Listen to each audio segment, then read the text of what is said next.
Բարձր դատարան մենք որոշել ենք մեր եզրափակիչ ելույթի առանցքը դարձնել Արոն Վաղաշյանի իրավական փիլիսոփայական հարցը ով է ընտրողը։ Սա պետք է գործ լիներ ոչ թե կուսակցությունների շահերի, որ յուրաքանչյուր կուսակցություն ներկանար եւ իր անձնական շահը առաջ տաներ, այլ ընտրողի քաղաքական իրավունքի մասին, ընտրական իրավունքի մասին։ Մեր ամբողջ դիմումը մեկ մարդու մասին է, այն քաղաքացու, որի կամքն է սահմանադրությունը պաշտպանում եւ որի կամքը պաշտպանելու առաքելություն ունեն պետական մարմինները եւ նաեւ այս բարձր դատարանը։ Եվ ուզում ենք հերթով անդրադառնալ այդ ընտրողի հատկանիշներին։ Պարոն Խաչատուրյան, ընտրողը մտածող մարդ է, նա վերլուծում է։ 5 օր շարունակ տևած մեր քննարկումներից ընտրողը վերլուծում եւ հասկանում է, որ կենտրոնական ընտրական հանձնաժողովը անգործություն է դրսևորում։ Մենք հասկացանք, որ կարելի ասել չենք ունեցել կենտրոնական ընտրական հանձնաժողով, քանի որ այն չի կատարել իր առաքելությունը, չի ապահովել հավասար ու ազատ ընտրական իրավունքի իրացում։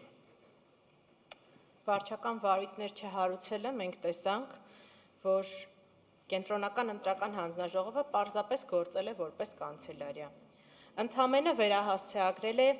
իրեն ուղղված այն դիմումները, որոնց ինքը օրենքով պիտի անդրադառնար, ուղիղ պարտականությամբ։ Ու այստեղ ոչ մի բացատրություն ընդունելի չի, ոչ մի պատճառաբանություն ընդունելի չի, թե քանի բողոք է բողոքարկվել դատական կարգով։ Այստեղ կարևոր է այն արձանագրումը, որ կենտրոնական ընտրական հանձնաժողովը իրականացրել է 0 վարչական վարույթ։ Այո, այդ թվում իրավապահ մարմինների կողմից հակաքարոզչության իրականացումը եւ այո, նաեւ հղում կատարեմ դոկ կուսակցության ներկայացուցիչի դիրքորոշմանը։ Ընտրակաշառքների վերաբերյալ հրապարակումներին պահանջեր տվյալներ, կողմերին հրավիրել մի հարկի տակ, տար հավասար հնարավորություններ եւ եզրահանգեր, թե որ կողմն է փորձում ոչ իրավաչափ ազդել ընտրությունների արդյունքների վրա։ Ի վերջո, ԿԸՀ-ն կոչված է իրապես վերահսկել ընտրական պրոցեսը։ Փոխարենը անատան գրություն քննչական մարմիններին թե կլինի արդյոք չտակ մասնակից ուժերի անուններ, որին ստանալով ոչ իրավաչափ մերժում, ասել են դե չի լինի։ Ու վարչական վարույթների վերաբերյալ բացակայությունը, իսպար բացակայությունը։ Ես չեմ մոռանում մեր խոսակցությունները։ Ես հիշում եմ մեր հարցադրումները, երբ ուղիղ հարցնում եմ պատասխանողին, խնդրում եմ ասեք, քանի դիմում եք ստացել վարչական ռեսուրսի կիրառման մասին, քանի վարույթ եք հարուցել եւ ինչ որոշումներ եք կայացրել, սկզբից պատասխանը հնչում է հեսա ճշտենք կպատասխանենք, հետո պատասխանը հնչում է 258A որոշում։ Նայում ենք 258A որոշումը, 0 տվյալ կա վարչական վարույթների մասին։ Փոխարենը նշված է, որ ստացել ենք դիմումներ, վերահասցեագրել ենք դրանք։ Ու այստեղ պետք է նորից շեշտեմ մեր դիմումի հիմքում նշված 2 առանցքային ահռելի տվյալները, որ մենք ներկայացրել ենք։ Արթիկ եւ Մարտունի համայնքներում աշխատանքային ժամին վարչական համայնքի ղեկավարների ուղիղ հրահանգով ամբողջ համայնքի աշխատակազմը փաստացի մասնակցել է քաղաքացիական պայմանագիր կուսակցության քարոզարշավին։ Դրա վերաբերյալ կայացվել է 0 վարույթ, ոչ քրեական, ոչ վարչական վարույթներ չեն հարուցվել։ 0 մարդ է ենթարկվել պատասխանատվության եւ այդ ամեն ինչը այդպես էլ մնացել է անհետևանք։ Ու այստեղ էլի եմ կրկնում, բացարձակ կարևոր չի, թե ինչքանով է այդ գործողությունը բողոքարկվել դատական կարգով։ Փաստ է այն, որ վարվել է կանաչ լույս 2 իշխանական ըստ էության իշխանական մարմինների կողմից իշխանության համար վարչական ռեսուրսի չարաշահումը կատարել, ինչքան իրենց սիրտը կկամենա։ Հանձնաժողովի քաղաքականացված անդամները, ովքեր ընտրական օրենսգրքի կոպիտ խախտումներով ԿՊ քարոզչություն էին իրականացնում, պարզեցին, որ ունեցել են 25000 լիցենզավորված հանձնաժողովական մարդ, ով կարող է լինել հանձնաժողովի անդամ, բայց ով զարմանք ԿԸՀ-ն չի կարողանում փոխարինել իրավախախտ հանձնաժողովականներին, ասելով, որ թող մասնակցեն ընտրություններին, հետո մի բան կմտածենք։ Զատկից հետո կարմիր ձու։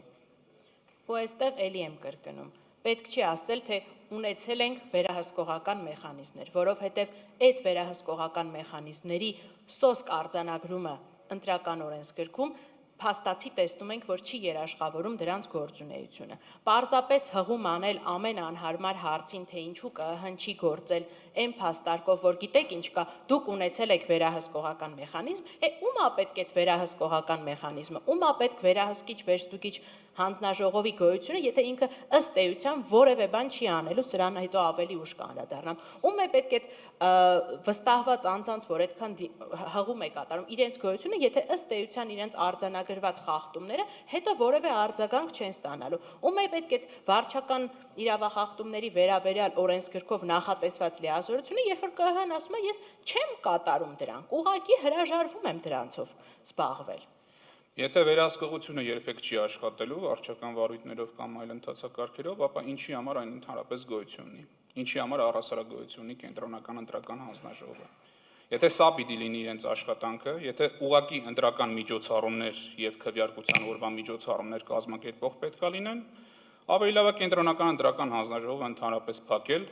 փոխարենը այդ գումարը պետական բյուջեից հատկացնել Domino Video Production-ին, որը հաստատ ավելի լավ կկազմակերպի այդ միջոցառումները բլեքջեքով եւ դրոններով։ Պարոն Վաղաշյան, ընտրողը զոմբի չի, ընտրողը զգացմունքներ ունի, ու այդ զգացմունքները ենթակա են ազդեցության։ Ու նրա վրա, ճիշտ ասած, ամեն ինչ ազդում է։ Մենք ներկայացրել ենք, թե ինչ հետևողականորեն են աշխատել իրավապահ մարմինները, որպեսզի հակաքարոզչություն անեն ու օգնեն ՔՊ-ի քարոզչությանը, ու դա միայն պնդում չէ։ Առաջին անգամ ընտրական վեճերով դիմողը իր վրա է վերցրել նաև այս պնդման ապացուցման բեռը ու ներկայացրել է սոցիոլոգիական հարցման տվյալները, ապացուցելով ազդեցության ձևը ու չափը։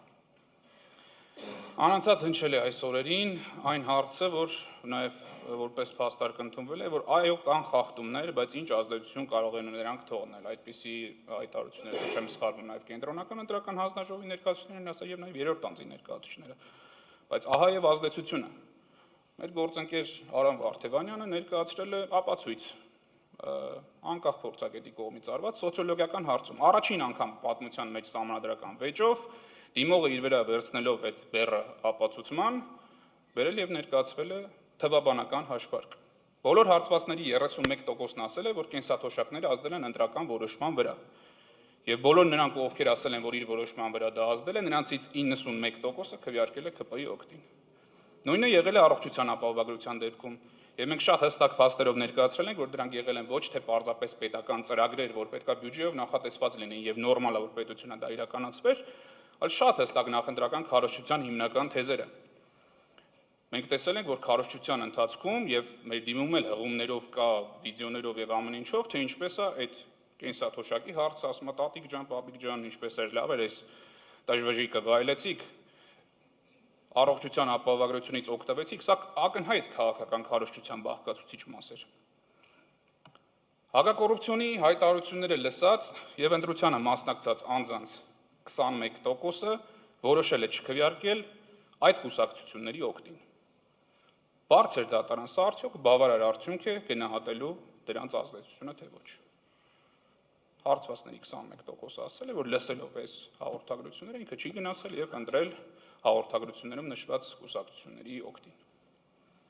Ի վերջո, բոլոր թվարկված խախտումները ազդել են ընտրությունների մասնակցած անձանց 55%-ի կամքի վրա։ Եվ ոչ բոլորն են հոգեբանորեն պատրաստ դիմակայել տեղեկատվական ճնշումներին ու ոչ բոլորն են ստանում 1 միլիոնից ավել աշխատավարձ։ Պարոն Խունդկարյան, ընտրողը նաև տեսնում է։ Ներկայացված նյութերով ու ապացույցներով հիմնավորել ենք, որ քաղաքացիական պայմանագրի քարոզարշավի զգալի մասը ֆինանսավորվել է պետական բյուջեից։ Այս հնարավորությունից չեն օգտվել մյուս կուսակցությունները։ Օրինակ, արդյոք կարող ենք նաև հարցադրում ուղարկել։ Նույն դոկ կուսակցությունը, եթե պետական բյուջեից ֆինանսավորվեր 419 միլիոն դրամով, շատ ավելի հաջող քարոզարշավ չէր անի եւ ավելի բարձր ցուցանիշներ չէր գրանցի։ Արդյոք բոլորին դեմ են կուսակցությունը, եթե այդ գումարը ստանար եւ օրինակ կառավարության դիմաց խաղալիք մուկ տշելու փոխարեն Դիսնեյլենդից մեծ միջոցառում կազմակերպեր եւ Միկի Մաուսին տշեին կառավարության դիմաց, այդ կրեացի Վարշավը շատ ավելի հաջող չէր լինի եւ ավելի շատ ձայներ չէր բերի։ Արդյոք մասնակից որևէ այլ կուսակցություն, ովքեր այստեղ ներկայացված չեն եւ չեն հատել շեմը, ունենային այդ պետական միջոցները, կամ օրինակ կուսակցություններից մեկը այդ միջոցներով կարողանար 80,000 աֆրիկացի բերել եւ հանրապետության հրապարակում զորահանդես կազմակերպել, արդյոք չէր կարող ավելի արդյունավետ իրականացնել իր քարոզչությունը։ Ես ուզում եմ այստեղ հստակ շեշտել։ Մեր կողմից առնվազն հիմնավոր կերպով ներկայացվեցին են բոլոր համեմատական պայմանագրերը, որոնք ցույց էին տալիս մի կողմից առաջին կոռուպցիոն սկանդալը, այս իշխանության պատմության մեջ ես կարող եմ ասել իր մեծությամբ երևի թե անիֆից հետո երկրորդ ամենամեծ կոռուպցիոն սկանդալը։ Պետական միջոցներից հատկացված $1 միլիոն իրականում եղել է քաղաքացիական պայմանագիր կուսակցության նախընտրական քարոզչության դրոնների փաստացի ծախսը։ Ես դա հիմնավորել եմ ներկայացված պայմանագրերով, ես դա հիմնավորել եմ, որ չէր կարող զորահանդեսի կառավարական օթյակը իր աթոռներով արժենար $1.5 միլիոն, իսկ քաղաքացիական պայմանագիր կուսակցության ճոխ հանրահավաքները էկրաններով եւ դրոնների շոուներով արժենար ընդամենը $24 միլիոն։ Եվ քաղաքացիական պայմանագրի 1 ամսվա քարոզչության ամբողջ այդ ծախսերը, որոնք պատվիրակել էին այդ կազմակերպությանը, ավելի քիչ արժենային, քան հունիսի 1-ի մանկական միջոցառման անցկացման ծախսերը։ Եվ ես խնդրում եմ եւ ակնկալում եմ բարձր դատարանից, որ առնվազն այս մասով, որքան էլ որ իմ համար արդեն կանխատեսելի եղավ մեր միջնորդությունները ձեր կողմից չբավարարվելու հետևանքով ձեր ըստ էության վերաբերմունքին այս ծախսերի, այդուհանդերձ ակնկալում եմ, որ նախընտրական հիմնադրամի վերաբերյալ ծախսերի չափը, դրանց ստուգելիությունը, կենտրոնական ընտրական հանձնաժողովի կողմից վերահսկիչ վերստուգիչ ծառայության ավելի լուրջ մոտենալը, ինչ որ չափով ձեր եզրափակիչ ակտով անդրադարձ կկատարվի։ Ի վերջո կսահմանենք այդ կարգավորումները ինքնանպատակ են, թե ինքնանպատակ չեն, արդյոք ենթակա են որևէ կարգով վերահսկման, թե ենթակա չեն։ Ես այստեղ ուզում եմ, քանի որ պատասխանող կողմը նշեց, որ դուք ունեիք ներգրաված աուդիտոր, դուք կարող էիք դրա մասին բարձրաձայնել, մի փոքր պարզաբանում նաև մտցնեմ, թե ինչպես կարող էինք։ Ըստ էության վերստուգիչ վերահսկիչ հանձնաժողովի եզրակացությունը հրապարակվել է 258A որոշման նախորդ օրը 13-ին, երբ դեռ ԿԸՀ պաշտոնական կայքում հրապարակված չեն եղել կուսակցությունների վերջնական հաշվետվությունները։ Այսինքն ըստ էության ամենամեծ ցանկության դեպքում էր այդ պահի դրությամբ, երբ որ ընտրությունների արդյունքները հրապարակում էին, դիմողներից ոչ մեկը հնարավորություն չուներ ուսումնասիրելու այդ հաշվետվությունները եւ պարզել դրանցում կան արդյոք կասկածելի ծախսեր, թե չկան։ Եվ այս պարագայում մենք գտնում ենք, որ պատշաճ ապացուցման գործընթաց չիրականացնելով, վկա չհրավիրելով եւ չփարատելով են կասկածները, որ առնվազն $1 միլիոն գերազանցված են եղել քաղաքացիական պայմանագրի կուսակցության նախընտրական ծախսերը, որը միանշանակ եւ իմպերատիվ կերպով իրենց մասնակցությունը բացառելու էր առհասարակ այս քվեարկությանը, մենք գործել ենք ոչ իրավաչափ եւ ակնկալում եմ, որ առնվազն գոնե ծախսերի մասով իր հետևությունները բարձր դատարանը եզրափակիչ ակտում կանի։ Ընտրական գործընթացներում երկու մաթեմատիկա կա, երկու հաշվարկային բազա կա։ Մեկը դա քվեների հաշվարկն է, մյուսը նախընտրական հիմնադրամի ծախսերը եւ օրենքը հստակ է նախատեսել, այստեղ ազդեցության գնահատման խնդիր չկա, ծախսը գերազանցեց կուսակցությունը դուրս է գալիս ընտրապայքարից։ Մեր ներկայացած տվյալներով հիմնավորվում է 960 միլիոն դրամի ծախսը քաղաքացիական պայմանագիր կուսակցությունը գերազանցել է եւ կենտրոնական ընտրական հանձնաժողովը առհասարակ չպետք է թույլատրեր կուսակցության մասնակցություն ընտրություններին։ Բարձր դատարան այս ընտրությունները պատմության մեջ բացառիկ այն ընտրություններն են եւ այս process-ը բարձր դատարանում այն process-ն է, որի ընթացքում կուսակցությունների ընտրությունների արդյունքների կեղծումը կարելի է ապացուցել կալկուլյատորով, պարզ հաշվարկի միջոցով։ Եթե միշտ քննարկվում է ազդեցություններ, հնարավորություններ եւ այլն, այստեղ թվաբանական հստակ հաշվարկներով գալիս ենք եւ ձայների հաշվարկի եւ ֆինանսական ծախսերի հաշվարկով դա ապացուցելի է։ Իրավական հետևանքը, որը պետք է լիներ, պետք է կենտրոնական ընտրական հանձնաժողովը ընդունելի չհամարեր Չգիտես ինչի կուսակցության որոշված հաշվարկի մեխանիզմը առաջնորդվել կոռուպցիայի կանխարգելման հանձնաժողովի կուսակցությունների իրենց տարեկան հաշվետվությունների համար նախատեսված ընթացակարգով, այլ կերպ պետք է պահանջեր հստակ շուկայական գներ, իր վեստուգիչ ծառայությանը պահանջեր, որ աուդիտորները պահանջեն փաստաթղթեր, սեփականատերերից վարձակալության ծախսեր եւ այլն։ Դա չի արվել, հաշվարկը չի արվել, տուգանքը չի ավելացել, հիմնադրամի ծախսերը ճիշտ չեն գնահատվել։ Դա էլի կենտրոնական ընտրական հանձնաժողովի պարտականությունն էր, որը չի կատարվել։ Պարոն Դիլանյան, ընտրողը նաև լսում է։ Եվ այս 4-5 օրվա ընթացքում լսեց դատավարության մասնակիցների հարցերը եւ դրանց տրված չպատասխանները։ Լսեց նաև, որ մեր կողմից առաջարկ եղավ նաև մեր դիմումի հիմքում կաց ձայների հաշվարկի թերությունների, այսինքն բացակայող ստորագրությունների առումով ձևավորել աշխատանքային խումբ մեր Սահմանադրական դատարանի կենտրոնական ընտրական հանձնաժողովի աշխատակիցներից, որպեսզի վերջո պարզվի, թե ի վերջո նվազեցված թվերից 4000-5000 տարբերությունը ինչով է պայմանավորված։ Այդ առաջարկը չընդունվեց եւ ինչպես նշեցի նաև պատասխանողն էլ էնտուզիազմ չուներ այդ հարցը արագ աշխատակարգային եղանակով լուծելու համար։ Եվ մենք պնդում ենք, որ մեր կողմից ներկայացված փաստը բարձրացանում չի հերկվել եւ պետք է ընդունվի որոշման կայացման հիմքում դրվի։ Պարոն Շաթիրյան, ներողություն, մենք էլ այստեղ բանն ենք ավելացնելու։ Մենք տեսանք զինծառայողների մասնակցության խնդիրը տեղամասում։ Հարց պատասխանի ընթացքում ընտրողը լսեց, որ կենտրոնական ընտրական հանձնաժողովի նախագահ Վահագն Հովհակիմյանը հաստատեց, որ տեղամասից խնդիրը բարձրացվել է տարածքային, եկել է այնուհետև անմիջապես իրեն է հասել, ինքը կարգավորել է, բայց լավ չի կարգավորել։ Դժվար է երկու մարդու միջոցով փոխանցել պարզ տեքստ, որ քվյախը սենյակից դուրս ոչ մեկ չպետք է քվյարկի, ու դա տեղ չհասնի, մանավանդ որ տեղի հանձնաժողովի նախագահը հաստատ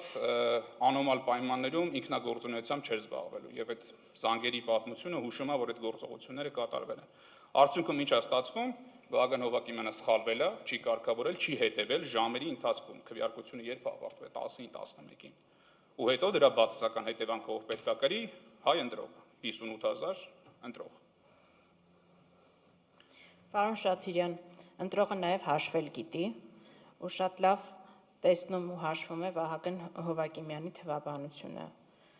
ԲՀԿ-ի կողմից ներկայացված հաշվարկների հակասությունը եւ ի հակառակ կամ զուգահեռ իրավաբանության թվեր չեն կարող միաժամանակ ճիշտ լինել այս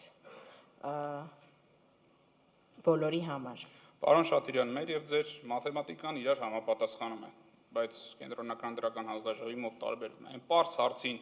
թե ինչ կլիներ ընտրությունների արդյունքը, եթե 3 տեղամասերում անվավեր չճանաչվեր, պարզ վերապահումով, պայմանական հարցով դատողություն։ Այդպես է կենտրոնական ընտրական հանձնաժողովը շատ հստակ պատասխանա չտվեց, որ ԲՀԿ-ն հավաքելու էր 4% ձայները։ Տիկին Սաֆարյան, ընտրողը նաև հոտառություն ունի։ Ռուսաստանի Դաշնության նախագահի համերկրացիները ասում են նյուխ,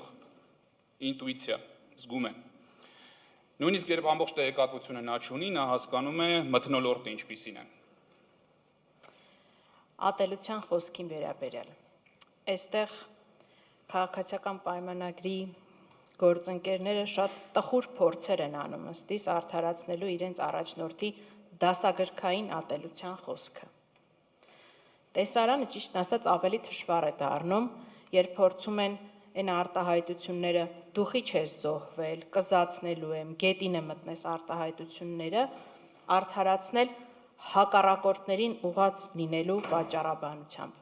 Այդ արտահայտությունները որևէ մեկին կլինի հասարակ քաղաքացի, կլինի քաղաքական մրցակից, ընդունելի լինել չեն կարող, եւ ես եւս ակնկալում եմ բարձր դատարանի հստակ դիրքորոշումը, որպիսի նմանատիպ արտահայտությունները վարչական ռեսուրս ունեցող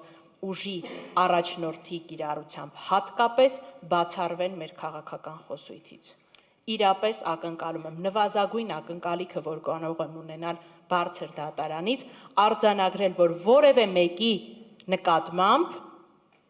նման արտահայտություններ կիրառվել չեն կարող եւ ամենախիստ պատժի պետք է ենթարկվեն այն բոլոր մարդիկ, ովքեր որևէ կերպ փորձում են արդարացնել այդ արտահայտությունների գոյությունը մեր խոսույթում։ Հարգելի ներկայացուցիչներ, կներեք, որ ընդհատում եմ մնաց 5 րոպե ձեր խոսքի ավարտին։ Մի քիչ արագացնենք, որ պարոն Մինասյանը նույնպես խոսք ունի ասելու։ Բարձր դատարան մենք նկատել ենք այդ երկակի ստանդարտները, այնինչ կարելի է Յուպիտերին, չի կարելի ցլին։ Եթե խոսքը վերաբերում է Նիկոլ Փաշինյանի նրա զրպարտությունների 100 հազարավոր քաղաքացիների հասցեին վիրավորանքները ատելության խոսքը, դա սուր քաղաքական խոսք է։ Երբ իրենց են այդպես կամ ավելի մեղմ հակադարձում, փռվում են ասֆալտին, բանտարկվում են, խոշտանգվում են ՀՀ քաղաքացիները։ Դատախազության հարց ենք տվել Նուբարաշյանի եւ Արտուր Օսիպյանի դեպքերի վերաբերյալ, Նուբարաշյանի վերաբերյալ հստակ ներկայացվեց, որ որևէ շտապողականություն չկա ինչպես ընդդիմադիրների վերաբերյալ գործերում, այդպես էլ մինչ առայսօր պարզված չի, թե ինչպես պատահեց, որ անձը հասավ ինքնասպանության ԿՊ պաստառը փոկելուց հետո, իսկ Արտուր Օսիպյանի վերաբերյալ գործով այդպես էլ չներկայացվեց տարբերակված ինչ հատկանիշներ կան Նիկոլ Փաշինյանի եւ այդ անձի գործողությունների միջև, այսպիսով էլ հիմնավորելով, որ նաև Բարձր Ատյանը հիմնավորելով քաղաքացիական հասարակության այն պնդումը, որ այդ անձը ենթարկվել է քաղաքական հալածանքի, քաղաքական հետապնդման եւ քաղաքական բանտարկության, այդ թվում հակառակ քաղաքական կարծիքները լրացնելու քաղաքական շահով պայմանավորված։ Պարոն Հովակիմյան, շնորհակալ ենք ձեզ ձեր ժամանակի համար։ Պարոն Դիլանյան, այսպիսին է ընտրողը։ Նա տեսնում է, նա լսում է, նա մտածում է, նա հաշվում է, նա զգում է։ Եվ նա տեսավ այս ընթացքում, որ պետական ապարատը ծառայեց մեկ քաղաքական ուժի, պետական միջոցները դարձան կուսակցական ռեսուրս, վերահսկող մարմինները չաշխատեցին, քրեական եւ վարչական մեխանիզմները չգործեցին եւ գործեցին իջհարս ընտրական process-ների եւ հավասարության։ Դատարանում պատասխան չտրվեց ամենակարևոր հարցերին եւ ընտրողը նաեւ այս բոլոր իր զգայարաններով եւ ունակություններով տեսավ, որ նույնիսկ այս դատավարության ընթացքում Բարձր դատանի դատավորների կողմից չհնչեց մեկ ուղիղ հարց, որը կարող էր վնասել իշխող ուժի շահերին։